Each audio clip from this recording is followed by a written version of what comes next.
In 2021, this shoe company was worth $4.1 billion. They were the most hyped, sustainable brand on the planet. You had Obama wearing them. They were Silicon Valley's favorite little sneaker. They went public and they popped 90% on day one.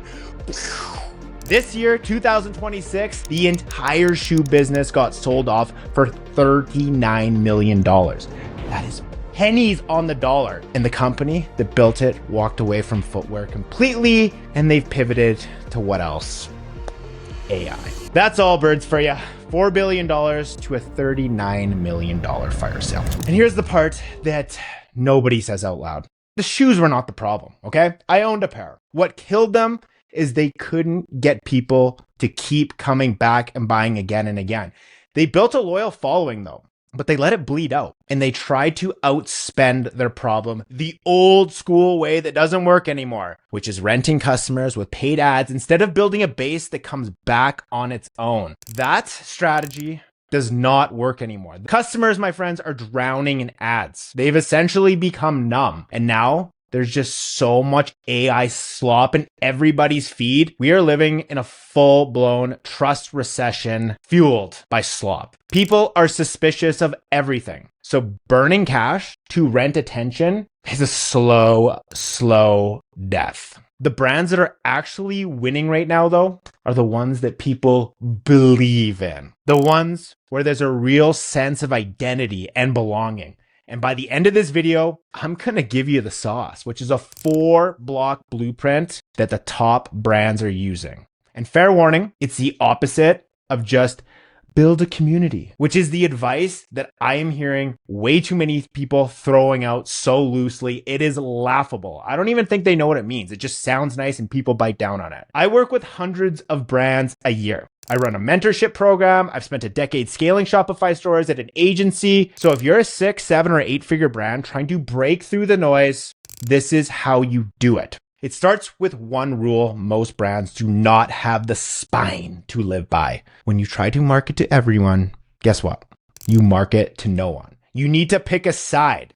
Decide who you're for and who you're not for. That's the first block, baby. A belief is a conviction you publicly stand behind. And here's where everybody trips up. A belief isn't necessarily what you sell. It isn't even necessarily what you value. A belief is what you're willing to lose a customer over. Now, too many brands really struggle with finding their beliefs. So I got 3 tools for you to tap into this. Tool number 1, the cost test. What would you keep saying even if it cost you a sale? Patagonia, they ran an ad on Black Friday, the single biggest sales day of the year, that said, do not buy this jacket. Think about that. A clothing company telling you not to buy their clothes. On paper, this is insane. A CFO would go absolutely effing nuts. It's gonna cost sales. But in the heart of their customers, it proved they were about something. They stood for something, and it resonated so hard with their customers. So here's a little pro tip. If a statement is risk-free, it is slogan, it is noise, it is borderline slop. A belief needs to cost you. Me personally, I won't work with pump and dump dropshippers, no matter what they wave at me. And believe me, they've waved some stuff at me. That has cost me real-time money, but that's how you know a belief is real. Number 2, the industry lie. Every single category has some idea everybody treats as gospel that's actually complete rubbish. For instance, the water world treated water like it was sacred. Soft music, a woman on a yoga mat, wellness, kumbaya. Liquid Death looked at all of it and said, nah. Water can be loud, water can be funny, and water can be a little punk rock or metal. Everyone said there's no way that will work. $1 billion later, it's working. Your belief is the correction to your industry's lie. Number 3, the origin wound. Sometimes I feel like I need to drag this out of founders, but once I get it, it is pure sauce. Think about this. If you're the founder, what made you angry enough to build your brand instead of just playing it safe, doing something easy, clocking in 9 to 5? What was the anger that allowed you to push through and build your brand? That anger is impossible to fake, and it's usually exactly where your best beliefs are buried. Run those three and you'll land on 3 to 5 beliefs that I promise will split a room. And that is the entire point. The right buyers read them and think to themselves, this is my tribe. These are my people. The wrong people get the F out. That's not a bug. That's a feature. That's the whole job of a belief. Now, one catch. Do not bury your beliefs on an about page that nobody's ever going to read. Put them everywhere. Product page descriptions, images, infographics, videos, every asset. Because when your words line up with what your customers already believe, the line between your brand and that person disappears. Another little pro tip. When you tap into this properly, an attack on your brand starts to feel like an attack on your customers. Marketers like myself call this the unity principle and is one of the most powerful forces in e-commerce. Look, nobody ever just buys your product, okay? They're buying your product to tell the world who they are. This is the way the world works. Don't shoot the messenger. But a belief on its own is just noise, my friends. It needs somewhere to aim, which brings us to block number 2. And it's the one almost every single brand, they get it backwards. Your mission is what separates a real brand from a fad that burns hot for a year or two and then vanishes, gone, see ya, never. And here's the backwards part. Your mission is not what you sell. It's the change you exist to cause. The product that you're selling is just a weapon that you put into people's hands so they can fight alongside you. Look at AG1. The weak version of that brand is nutrients in a scoop. The cult version is very different. They are on a mission to make feeling like garbage completely unacceptable. Millions of people wake up tired, foggy, half medicated, and they've just accepted it as normal. AG1 treats that as the enemy. Same scoop of powder, my friends, completely different gravity. One is a product. The other is a flag you plant into the ground and say, this is who I am. So ask 2 questions. What is your brand fiercely and uniquely built to do? And why does it actually matter? Nail both and people stop buying from you and they start buying into you. But a mission only gives people something to fight for. And people don't just rally around what they love. They rally harder around what they hate, which is the third block. And it's the one that turns quiet believers into a deadly army. This is the block that spreads the fastest, especially on organic or paid. This is what I see work time over time. Nothing travels as fast as us versus them content. The enemy is a thing your brand fights. It gives your people something to stand against. It can be a greedy corporation, a lazy habit, a cheap, soulless product in your niche, or the most powerful of all, the old version of your customer. Look at Oatly. Their enemy, this is crazy, is the entire dairy industry. Their line, it's like milk, but made for humans, quietly tells you regular milk was made for baby cows, not for humans, definitely not for you. The dairy lobbyists went nuts. They got so annoyed, they dragged Oatly into court. And guess what that did? It made them notorious. It made their fans love them even harder. It made their entire brand impossible to ignore. When you name an enemy, you are drawing another line in the sand, a shared fight. That turns customers into your team, and teams win. But a team still needs something. Can you guess? People. Which brings us to the last block and the one almost everybody overlooks. People do business with people. Always have, always will. This isn't groundbreaking, but right now with the amount of AI slop just flooding all of our feeds and trust at an all-time low, this is your single biggest unfair advantage. Nobody connects with cold corporate logos or AI garbaggio. Humans connect with humans, all right? And it works in 4 layers and they are stacked, baby. Starts with the founder. You already have their story from the origin wound, right? It starts with the founder, and you already have some of that story from that origin wound we talked about in beliefs. But you need to put their face on camera and let them roll. Let them cook. Who are they? What the hell do they stand for? Go look at Midday Squares. They built an entire brand on exactly this. They got their founder on screen, and they were relentless.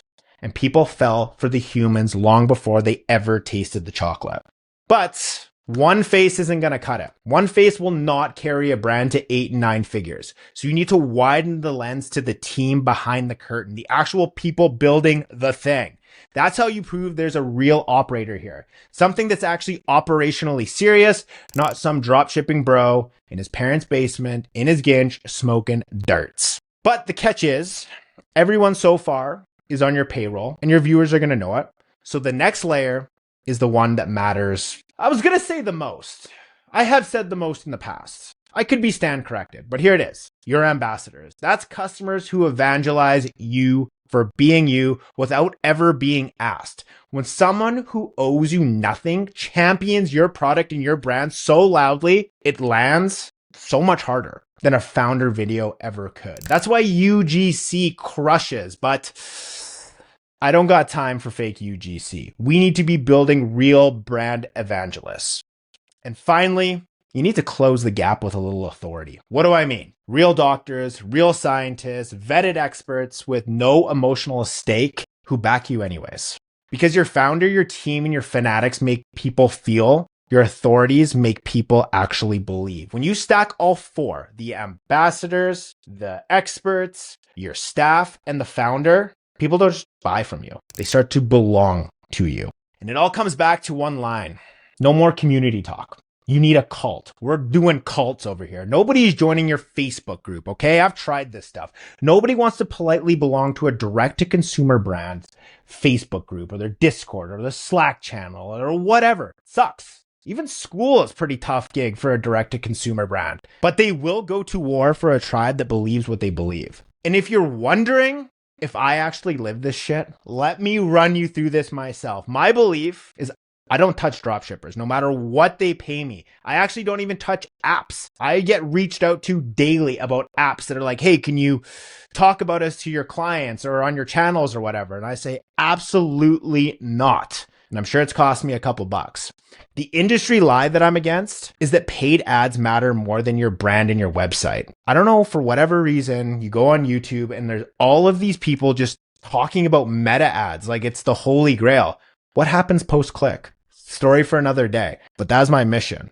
Making websites great again. Don't hold me to anything political. My origin wound is I've spent over a decade watching great brands, some I even had skin in the game with, die on the vine because nobody taught them how to cut through the noise with actual strategies. And I am so tired of it. So that is why I give you this content to learn off my mistakes. And my enemy, once again, is the shitty dropshipping stores with no friggin' soul. Pump and dump, get out of here. This stuff is not for you. My content is anti-dropshipping. And my characters, well, me so far, I'm going to start introducing some of my coworkers, some of the clients I work with. We're going to war every single day to help brands actually scale. More characters are being introduced. So here's your move. Because you made it to the end and because you are such champions, I got a tool for you. It scans your product page and grades you on 4 pillars. If you've seen any of my content before, I talk about clarity, confidence, cost, and now cult. Formerly community, but community is too soft in 2026. I'm going to tell you exactly where you're leaking money